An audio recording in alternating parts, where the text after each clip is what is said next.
Testing. Those online, can you hear me?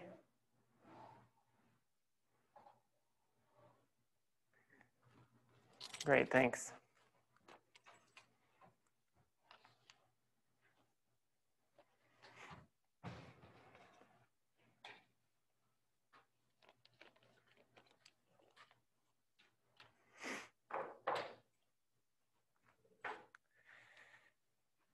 Okay, let's go ahead and start. We're going to spend today talking about starch, so continue our lecture about carbohydrates. So probably most of you are familiar at least a little bit with starch.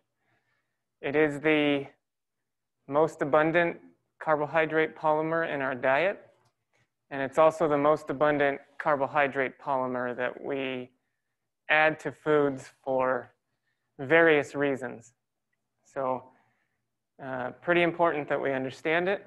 Made of two polymers, one that is linear or mostly linear, and that would be amylose, and the other one is branched, which is amylopectin.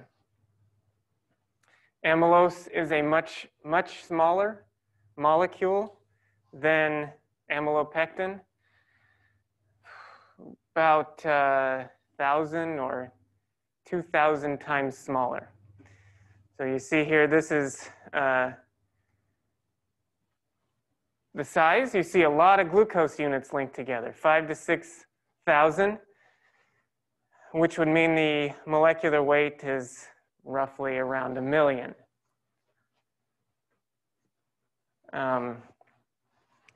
In contrast, amylopectin is about 1 million glucose units linked together, or it can be up to that many, which is a molecular weight of about 100 million.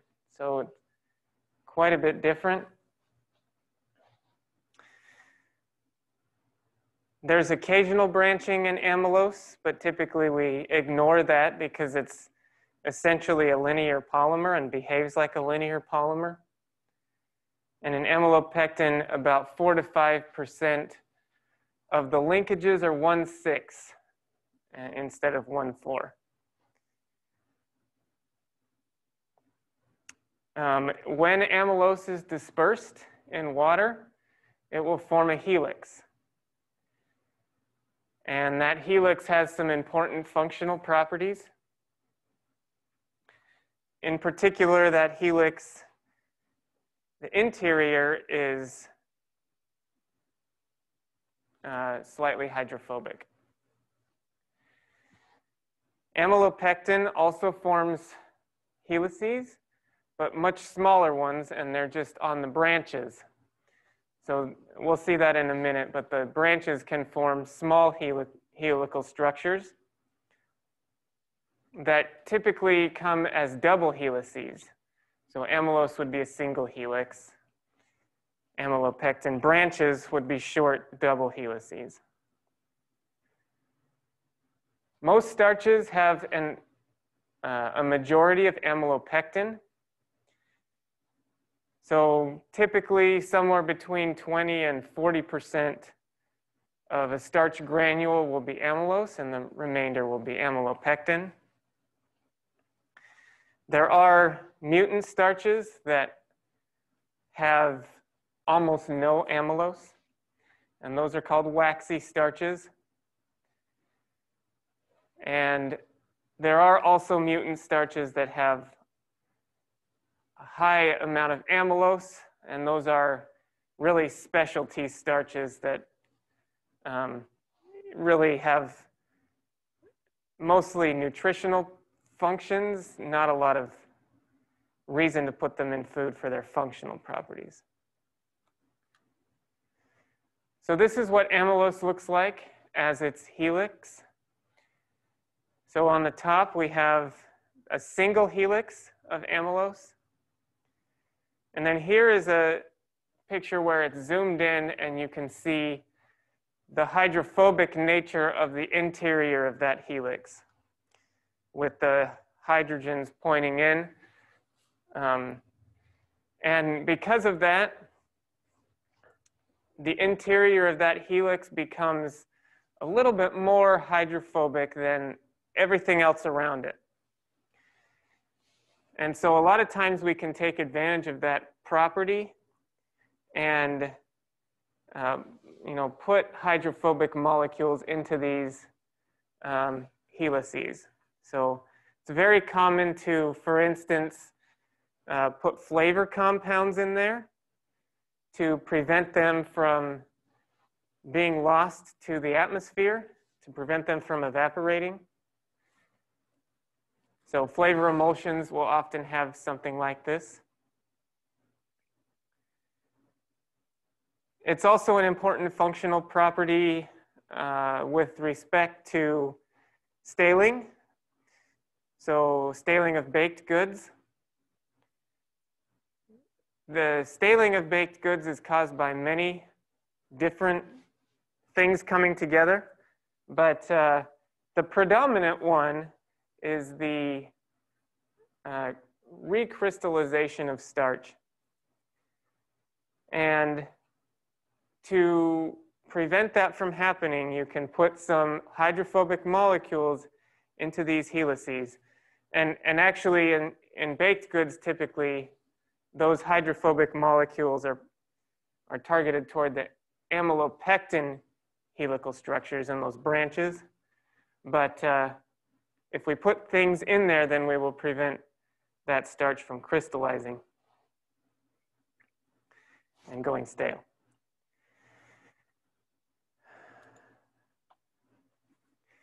So here is amylopectin. So here on the top corner is just a picture of how it might look.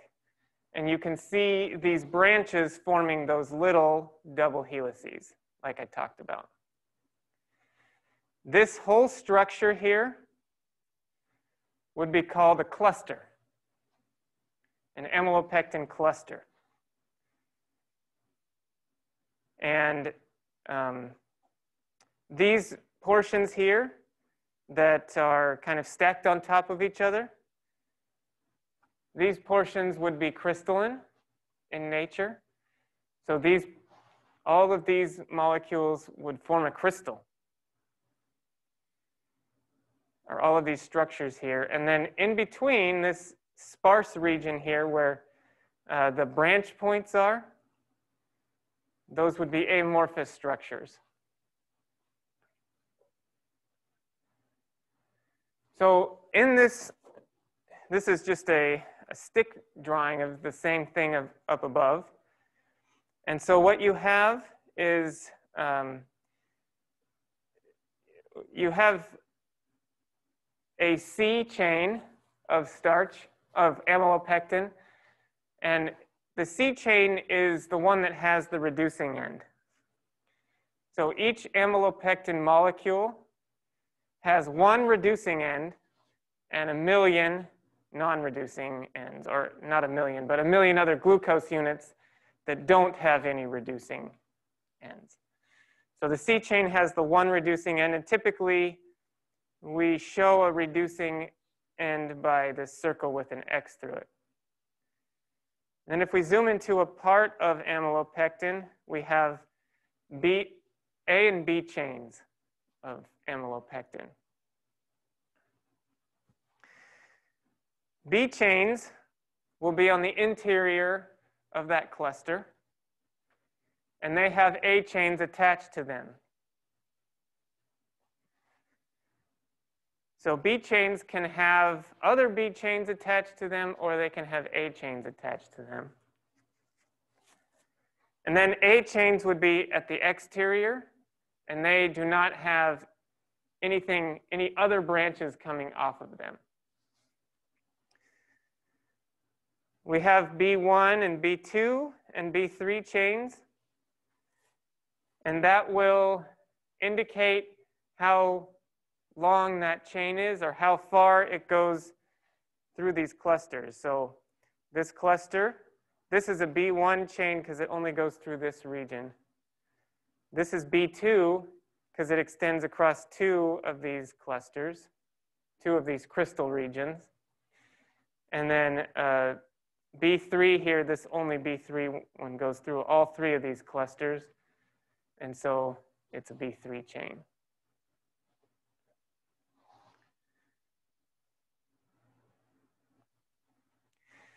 So starch is arranged. These two polymers, amylose and amylopectin, are arranged in plants in granules.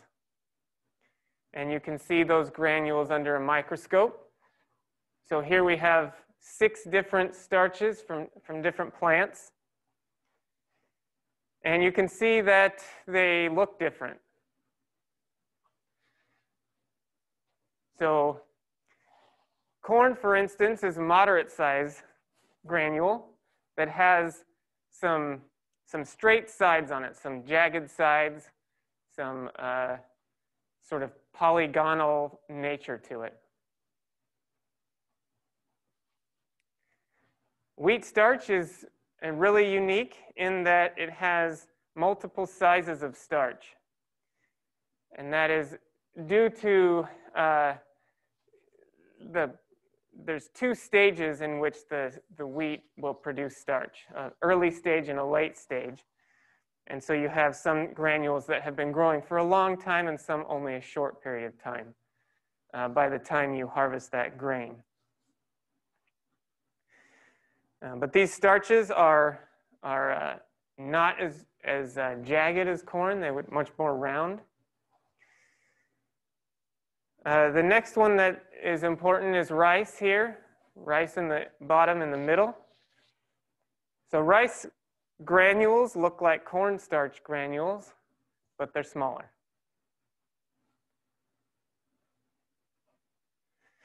And then finally, potato, we have really, really large granules that are kind of oval shaped.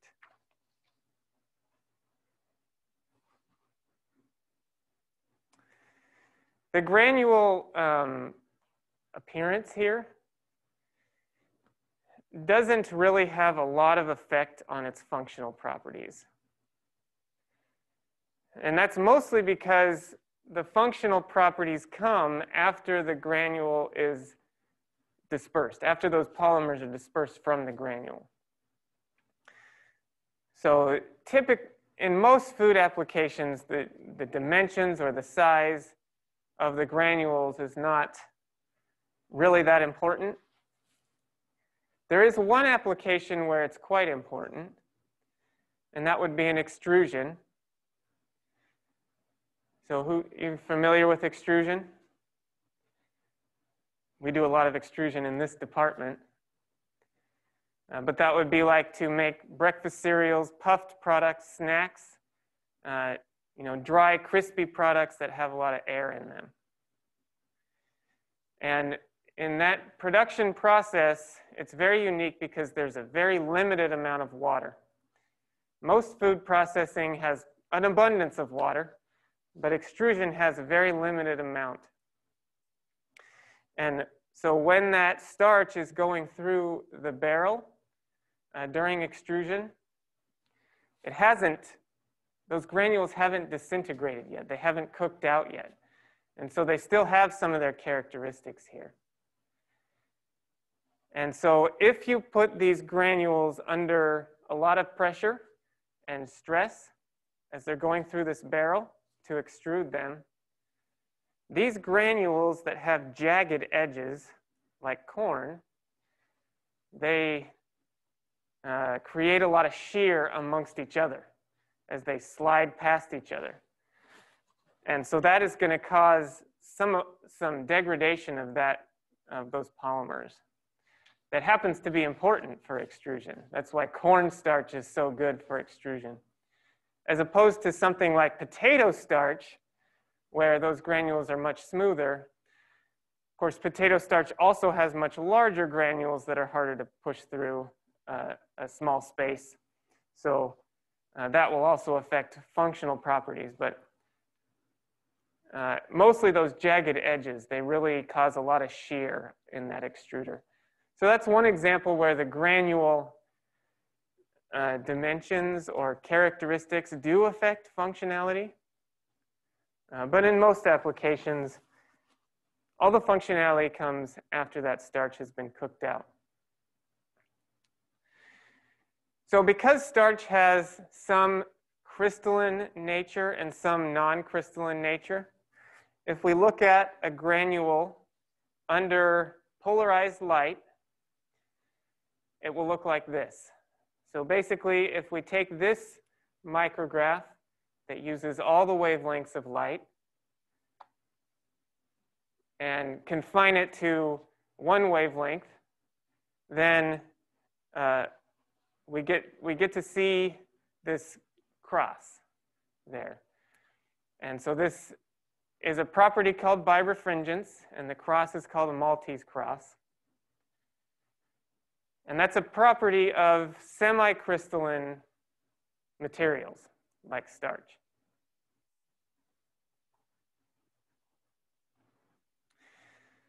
So the arrangement of starch in a granule is not known. Exactly how amylose and amylopectin are arranged together inside of that granule. But the cluster model there is the most widely accepted model for how starch is arranged.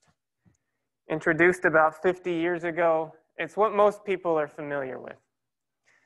And so by this model, you have, here's your C chain. Your C chains originate here in the center of the granule, which is called the hilum. And the, this thing keeps disappearing.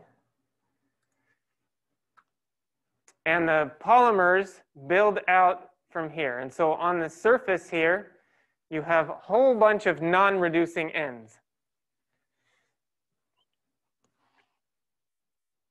And these amylopectin molecules grow out here in these sort of concentric circles. And all of these different polymers are associated together in a crystal. So this crystal goes around in a circle here.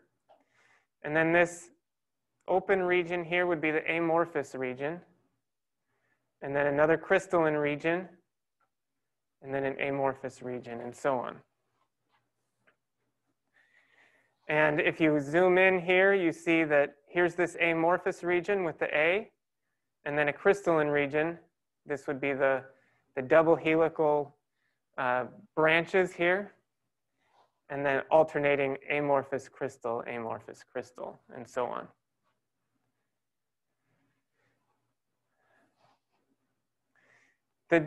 One of the big challenges with these models is, where does amylose go? So this one just kind of, in my opinion, throws it in. Here's an amylose molecule. Here's another one, just kind of spanning across the whole thing. And so if you look down on this one, amylose would be something kind of going across like this.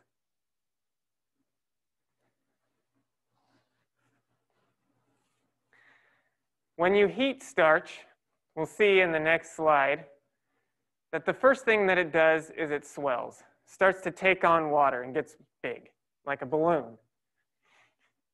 And when that happens, the amylose starts to leach out of the granule.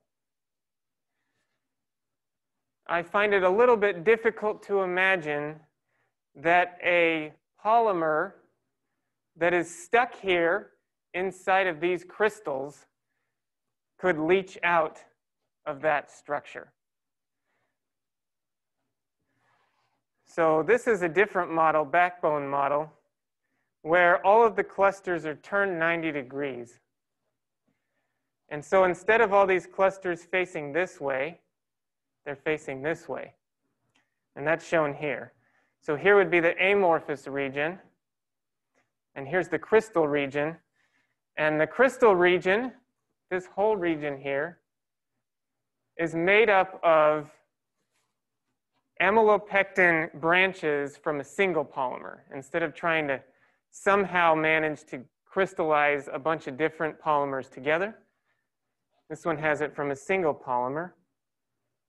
And then in this amorphous region, that's where you have all the branch points on amylopectin. And then amylose is just inserted into that amorphous region.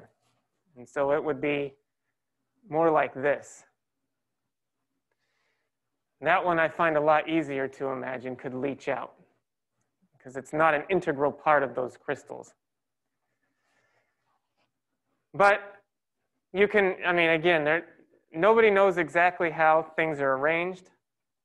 And this A one is certainly the most widely accepted, or at least the most cited one. The backbone model is much, much newer. Still, some of it's maybe being tweaked. So maybe that's why that one hasn't caught on quite as much yet. But one thing that's really important to understand from this that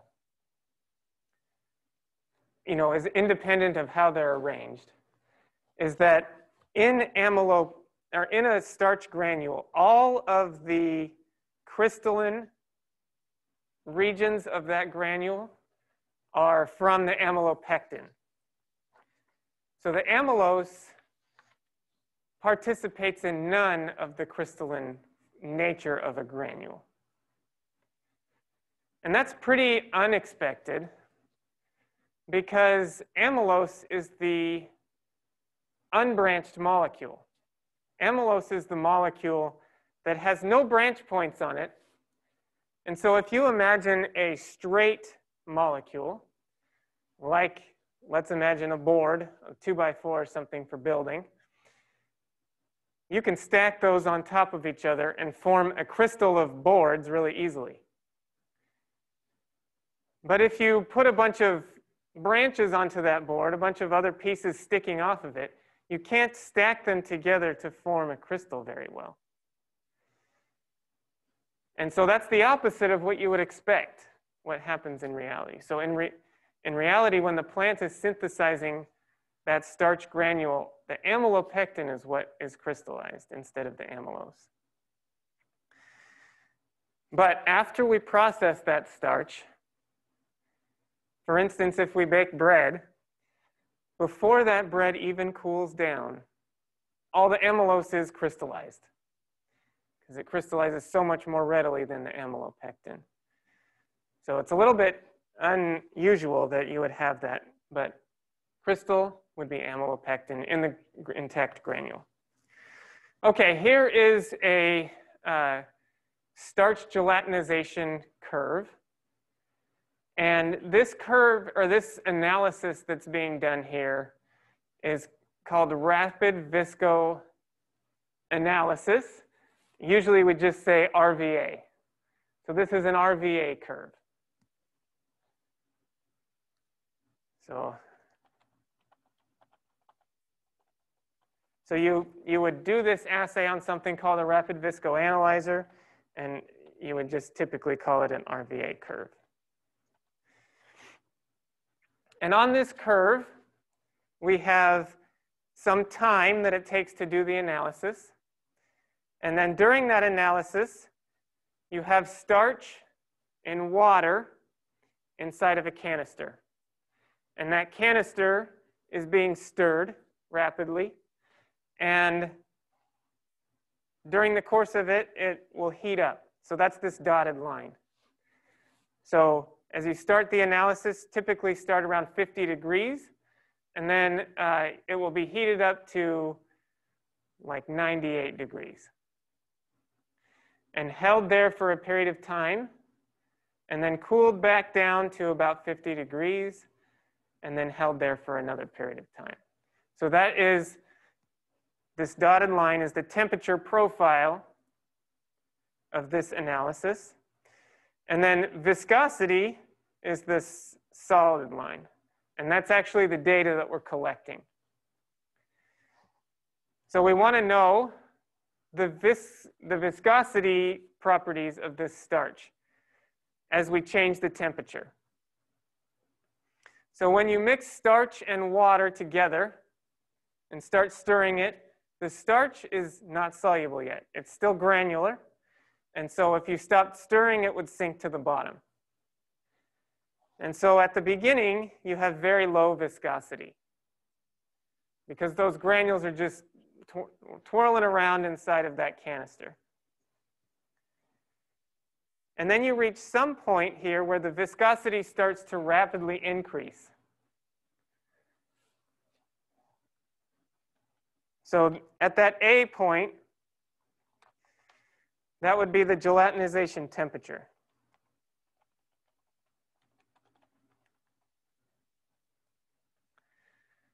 So we just start to increase that viscosity. And these green circles here, these are meant to depict a starch granule, or 3 starch granules here. And so when we're down here, they're kind of small, and then as we increase, we see that they start to grow. Like I mentioned, they start to take on water. And I have here just a little amylose polymer that's starting to leak out. Eventually, we come up here to this B part. B is called, just called maximum viscosity. And at maximum viscosity, these starch granules have swollen as much as they can. And as they have swollen so much, you can imagine them filling up the entire space with starch granules, all stuck together. So, you know, if we were to take this room and throw in a whole bunch of deflated balloons, that would be down here. And then if we blew up all those balloons, they would fill up this whole room, and we would be at that B region.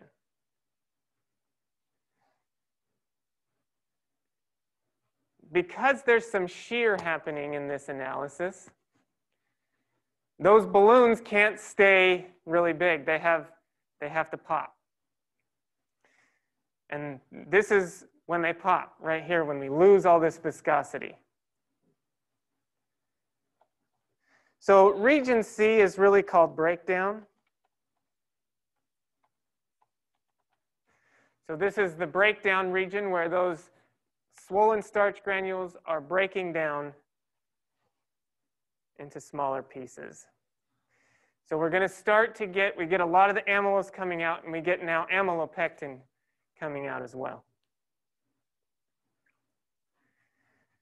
Region D, the trough here at the bottom of this curve, is just the breakdown viscosity.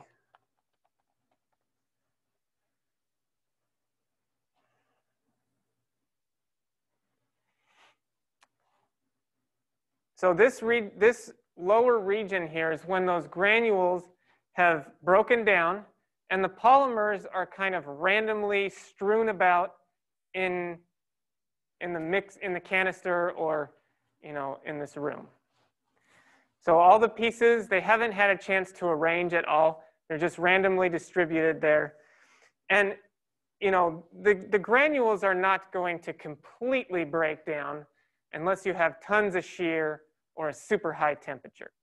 This is pretty mild, so I show that you still have some kind of granule characteristics here, but these polymers are kind of randomly strewn about. And then we see this portion where things are starting to cool down. Portion E, where the viscosity starts to come back up again. So this portion is called setback. So setback is when the polymers, you can see here, this is supposed to be random here, and then here we see that these polymers are more dispersed and they start to form some kind of network. They start to associate with each other a little bit and form kind of a 3-dimensional network. Until we get to the end of the analysis, which is just final viscosity. And that is the portion where we have some associations between polymers.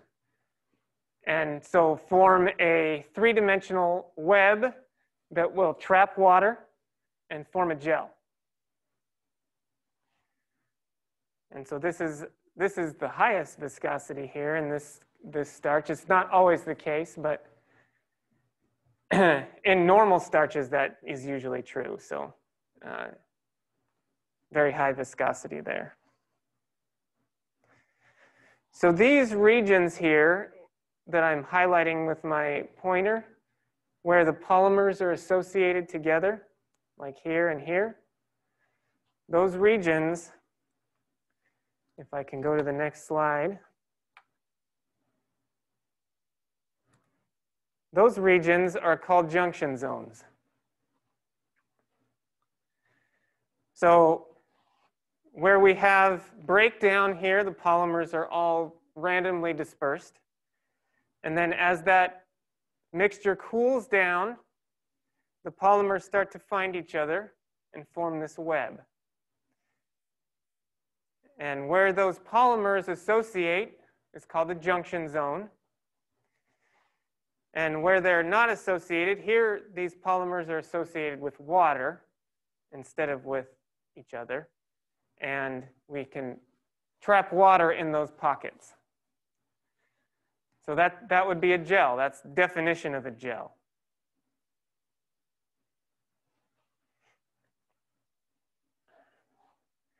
When we store this for a period of time, sometimes those junction zones can become extensive.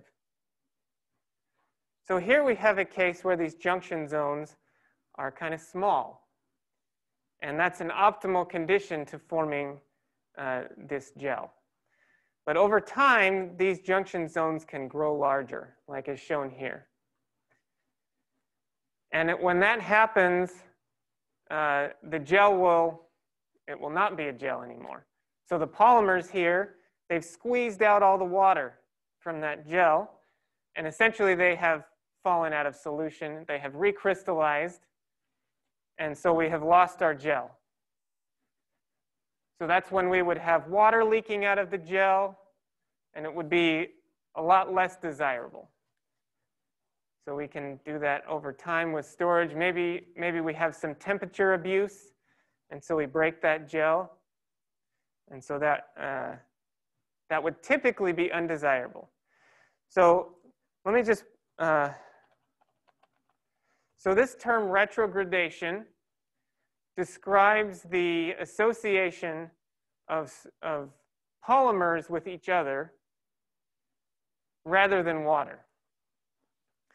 So this transformation here between these random polymers and some junction zones, these junction zones are portions of retrograded starch, because that starch is now associated with another starch molecule instead of with water. If we take retrogradation to the extreme and squeeze out all the water, then that would be undesirable. So usually we want enough retrogradation to form junction zones, but we don't want extensive retrogradation. So usually we want to limit retrogradation, because that will happen on its own to too much extent. So we usually want to limit it. So we can limit it by adding surfactants, and which is just another word for an emulsifier. So surfactant and emulsifiers are synonyms. But if we add a surfactant, then that will insert itself into those helical structures and prevent these polymers from reassociating. So that is probably the most common way that we can limit retrogradation. Another way is to add a blocking group. So to chemically modify starch so that it has something sticking out here, sticking off of these polymers. Like I mentioned, instead of having a straight board, we're going to have something sticking off of it so that it can't associate.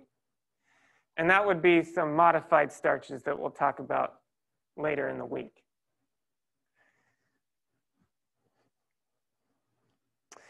Amylopectin, because it's branched, will retrograde much more slowly than amylose. Remember, I mentioned by the time a loaf of bread has cooled, the amylose is already like this. But amylopectin would be like this. And so if we want to limit retrogradation, we can limit the amount of amylose, maximize the amount of amylopectin, and because that retrogrades more slowly.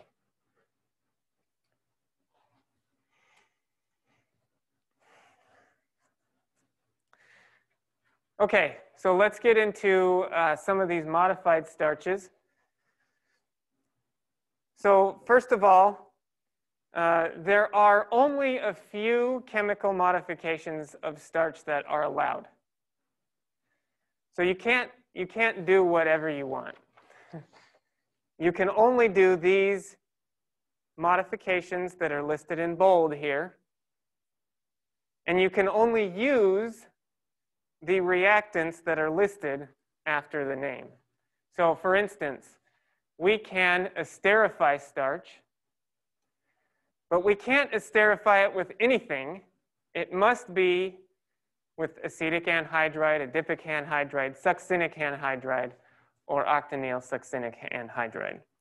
So those are the only things we can use. We can't use, for instance, propionic anhydride or butyric anhydride or anything like that. It has to be just these reactants.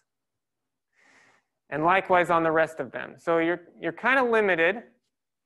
And then also, this reference here is the Code of Federal Regulations for these modifications. And there are limits for how extensively a molecule can be substituted.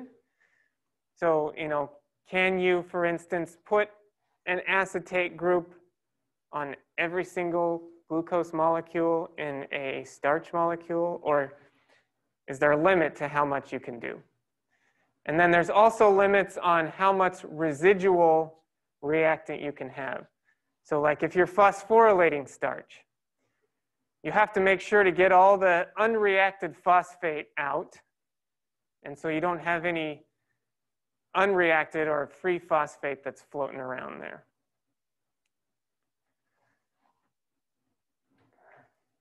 So here are some of the names of these modified starches.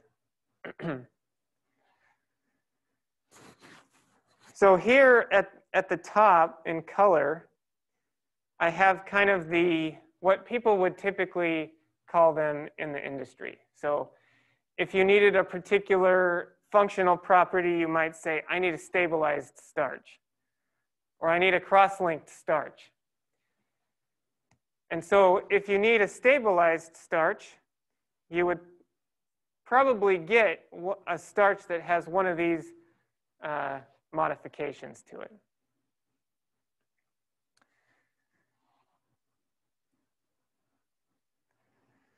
So let's talk about some of those. So converted starch is just acid-treated starch.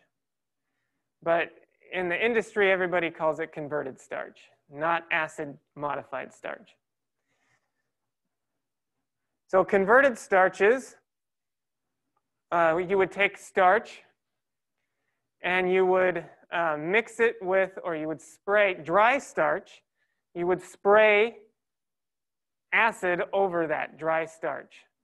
Could be sulfuric acid, could be hydrochloric acid, but you would spray that over that dry starch, and allow it to react for a period of time. And then you would wash it extensively to remove the acid.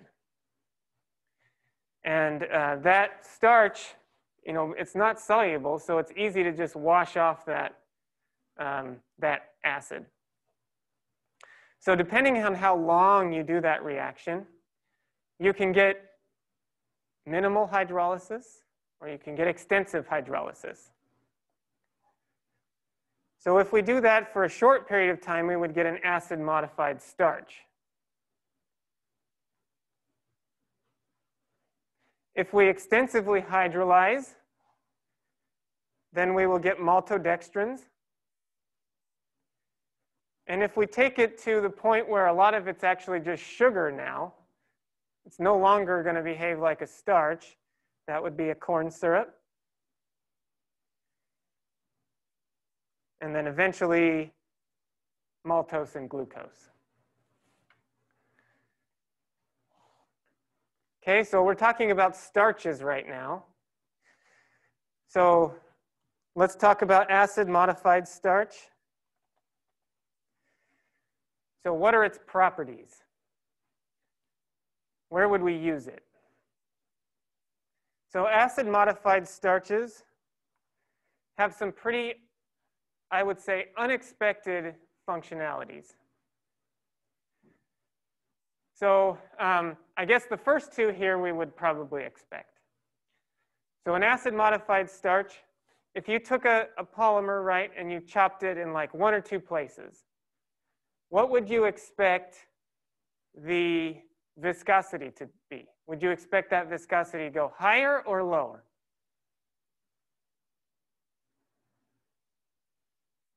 Let's have a vote. So if you took a long polymer and you chopped it in 1 or 2 places, and then you were going to create that 3-dimensional web to make a gel, if you were doing it with smaller pieces, who thinks the gel would be stronger, or who thinks the gel would be stronger? Okay, 4. And those of you online can vote too if you want to. Okay, who thinks it would be weaker? Okay, the other 3. Perfect. Everyone voted. Good job. All right, the good thing is that you're both right. So it's weaker when it's hot. So we call that thin boiling. So when those starches, well, first of all, let me say, those starches, as you can imagine, they would have a lower gelatinization temperature.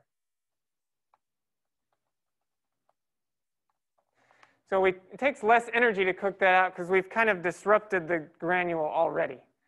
So we've lowered that gelatinization temperature.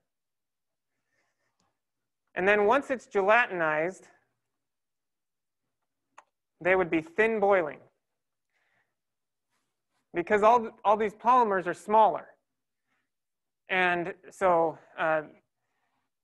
nice thing about thin boiling is that you can take this starch and you can pump it through pipes in your plant, in your facility, and it doesn't take so much energy because it's low viscosity at that high temperature. So it's a thin boiling starch. So those of you that voted for less gel, that's where you're right. They're thin boiling, they have less viscosity. Those of you that voted for higher viscosity, that's right when it's cooled down. So high viscosity gel upon cooling.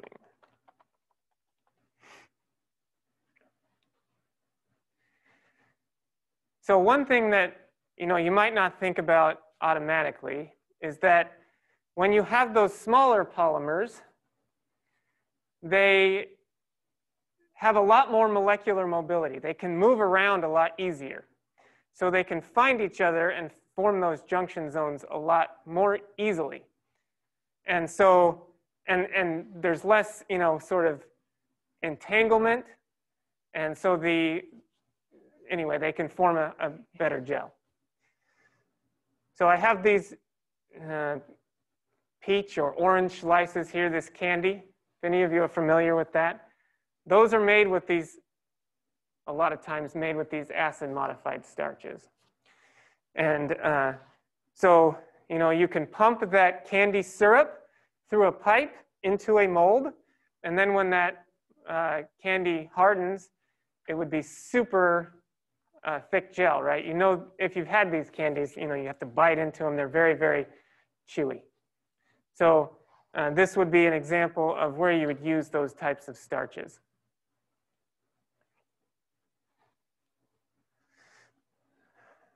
So let me just, I don't know if,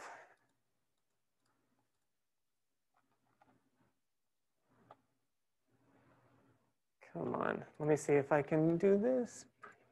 Okay, perfect. So let's go back to this slide because I just want to show you. This curve would be a curve that would be characteristic of a normal cornstarch, something that has not been modified at all. If we did an acid-modified starch, a converted starch, what would happen to this max viscosity?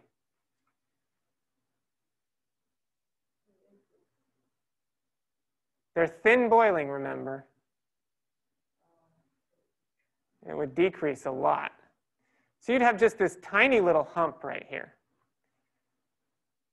So, well, first of all, A would be shifted this way. And then you would have a much tinier hump right here and a much smaller setback. So it might go something like this, right? And then what would happen with F? Would it go up or would it go down? Up. So F would be way up here off the screen probably. So that's kind of what it would look like if you were plotting this.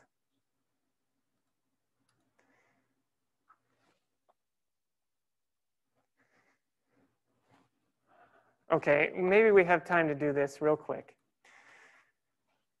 If we more extensively hydrolyze that starch, we will convert it to a maltodextrin. That's the next stage. So a maltodextrin would be these short polymers of starch. So we haven't created sugars yet, but we have these short polymers of starch, maybe 20 or 30 glucose units linked together. So when we have a maltodextrin, we don't have any properties of starch anymore. So we're not going to form a gel anymore because we've broken down that starch too much.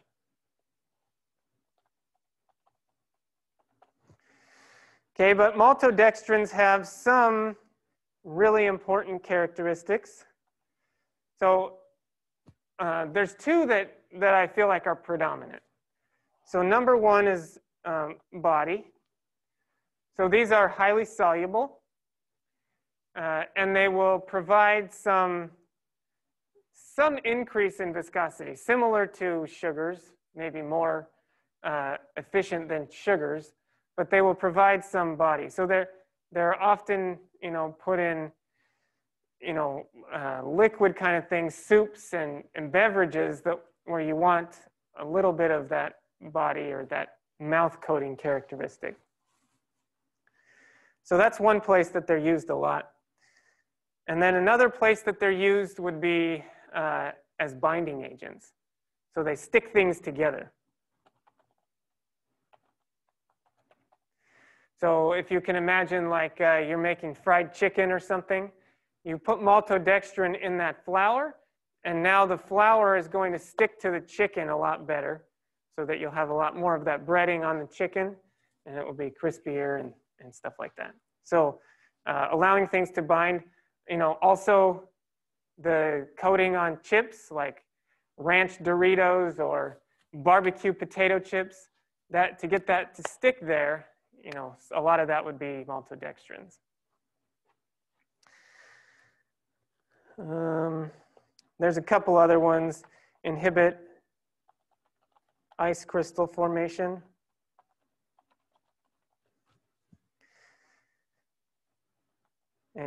than encapsulation.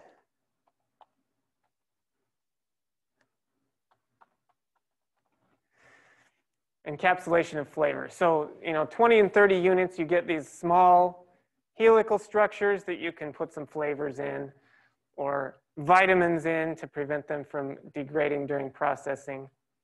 So encapsulation. So this degree of hydrolysis will be defined by dextrose equivalency. So if we extensively hydrolyze something,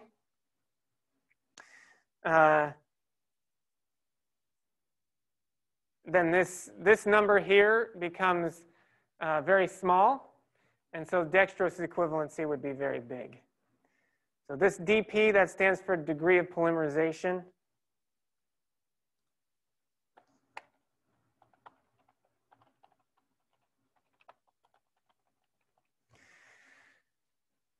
So if we have a degree of polymerization of 5, then the dextrose equivalency would be 100 divided by 5. And so we would have a dextrose equivalency of 20. So it would be something like a maltodextrin. Okay, we'll go over that a little bit more next time when we talk about corn syrups and maltose sugar syrups and stuff. But that's it for today.